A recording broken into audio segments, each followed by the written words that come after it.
Archimedes of Syracuse, हाँ वही जो यूरेका बोलते हुए अपने बाथटब से भाग खड़े हुए थे। इस कहानी को तो सब जानते हैं, पर बहुत कम लोग इस तथ्य को जानते हैं कि फिजिक्स की सहायता से आर्किमिडीज ने वॉरशिप्स को भी सिंक किया था। पाई को आर्किमिडीज कांस्टेंट भी कहा जाता है और इसे कैलकुलेट करने के लिए इन्होंने एक एल्गोरिथम भी लिखा था।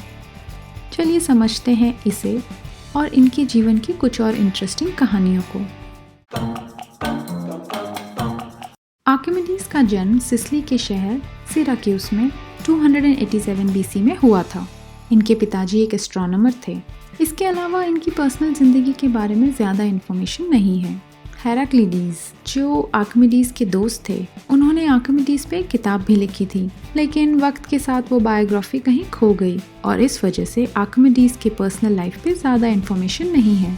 तो आज हम आर्किमिडीज को जानेंगे उनके इन्वेंशंस और दूसरे ऑथर्स की कहानियों के द्वारा। सिराक्यूस के एक राजा ने सुनार को एक मुकुट बनाने का काम सौंपा। जब वो सुनार मुकुट के साथ वापस आया तो राजा को शक हुआ कि शायद वो मिलावटी है, पर इसे चेक कैसे किया जाए। Enters the smartest man in town, Archimedes. राजा ने आर्किमिडीज को अपना शक बताया और कहा, इस मुकुट में बिना किसी नुकसान पहुंचाए मिलावट की पहचान करो। अब आर्किमिडीज को गोल्ड की डेंसिटी तो पता थी और मुकुट का वजन भी, लेकिन मुकुट का वॉल्यूम कैसे पता किया जाए। रेगुलर शेप्स जैसे कि सिलेंडर, स्पेयर्स एक्सेट्रा के तो वॉल्यूम का फॉर्मूला पता होता है, पर मुकुट का क्या वॉल्यूम है। फिर एक दिन जब आर्किमिडीज नहाने बाथटब में बैठे तो उन्हें आइडिया आया और फटाक से उस एक्साइटमेंट में यूरेका चिल्लाते हुए वो भागने लगे। यूरेका का ग्रीक में मतलब होता है मुझे पता चल गया। लेकिन क्या पता चला? जब वो पानी से भरे टब में बैठे तो जो पानी टब से बाहर गिरा वो हुआ उनकी बॉडी का वॉल्यूम। सिमिलरली अगर मुकुट को भी पानी में डालेंगे तो जितना पानी बाहर गिरेगा उतना उसका वॉल्यूम होगा। तो अब हमारे पास वॉल्यूम भी है और वेट तो है ही, तो डेंसिटी कैलकुलेट कर सकते हैं। तो अब अगर मुकुट की डेंसिटी गोल्ड से कम या ज़्यादा हुई तो हमें पता चल जाएगा कि मिलावट हुई है। टर्न्स आउट इस कहानी में सुनार ने एक्चुअली मिलावट किया था, पर उस सुनार को कहाँ पता था कि वो किससे पंगा ले रहा है। एक दिन हायरॉन, सिराक्यूस के राजा, ने आर्किमिडीज को कहा कि वो एक शिप बनाना चाहते हैं जो उस समय के किसी भी शिप से 50 गुना बड़ी होगी और इस शिप को हायरॉन इजिप्ट के राजा को तोहफे में देना चाहते हैं। एक सेकेंड, मतलब उस टाइम के सबसे बड़े शिप का 50 गुना बड़ा ship banana itself is a crazy idea.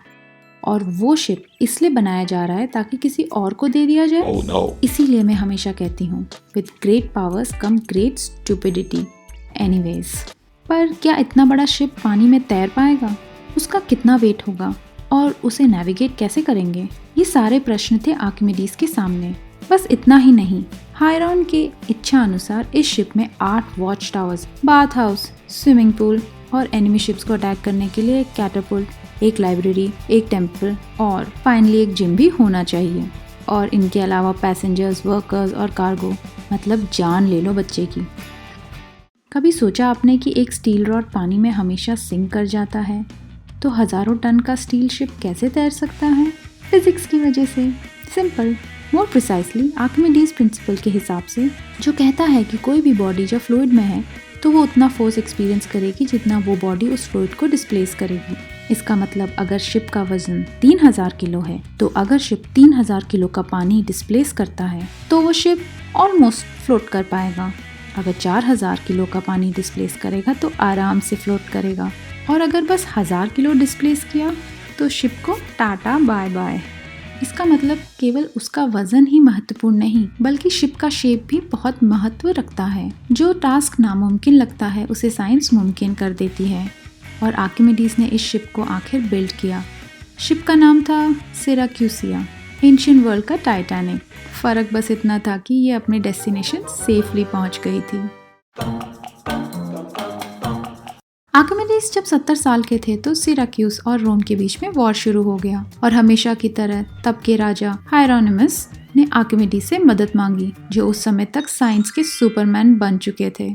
ऐसा कुछ नहीं था जो आर्किमिडीज नहीं कर सकते थे, और उन्होंने किया भी कुछ ऐसा ही। फिर उन्होंने ऐसे वेपन्स डिजाइन किए जो सक्सेसफुली रोमन्स को करारा जवाब दे रहे थे। सिराक्यूस एक कोस्टल सिटी है और रोमन्स अपने शिप से उसे अटैक कर रहे थे। तो आर्किमिडीज के वेपन्स में पहला वेपन था द आर्किमिडीज क्लॉ, जो एक पुलिस सिस्टम की मदद से रोमन शिप्स को पकड़ के उन्हें हवा में उछालते हुए पानी में डुबा देता था। दूसरा कैटापुल्ट्स, जो बड़े पत्थर को शिप्स के ऊपर फेंकता है जिससे शिप्स में बड़े छेद हो जाते हैं और वो शिप डूब जाते थे। और तीसरा और मोस्ट पॉपुलर बर्निंग मिरर्स, वो बड़े मिरर्स को यूज करके सनलाइट को शिप के ऊपर कंसंट्रेट करते थे, इससे वो वुडन शिप्स जल जाते थे। एक वर्जन के हिसाब से रोमन कमांडर ने कहा इन वेपन्स के साथ हम जीत नहीं सकते, तो उन्होंने चारों तरफ से सिराक्यूस सिटी के फूड एंड अदर सप्लाईज को ब्लॉक कर दिया, जिसकी वजह से सिराक्यूस के लोगों को फाइनली स्टारवेशन की वजह से सरेंडर करना पड़ा। रोमन कमांडर को पता था कि इन सब वेपन्स के पीछे आर्किमिडीज थे, तो उन्होंने अपने सोल्जर्स को उन्हें किसी भी तरह से हानि पहुंचाने के लिए मना किया हुआ था। पर प्रॉब्लम ये थी कि सोल्जर्स को पता ही नहीं था कि आर्किमिडीज दिखते कैसे हैं। कहा जाता है कि उस समय आर्किमिडीज सर्कल्स पे काम कर रहे थे पाई की वैल्यू कैलकुलेट करने के लिए। उस दौरान रोमन सोल्जर्स वहां पहुंचे और उन्हें मार दिया। आर्किमिडीज के आखिरी शब्द थे, कृपया मेरे सर्कल को छोड़ दो।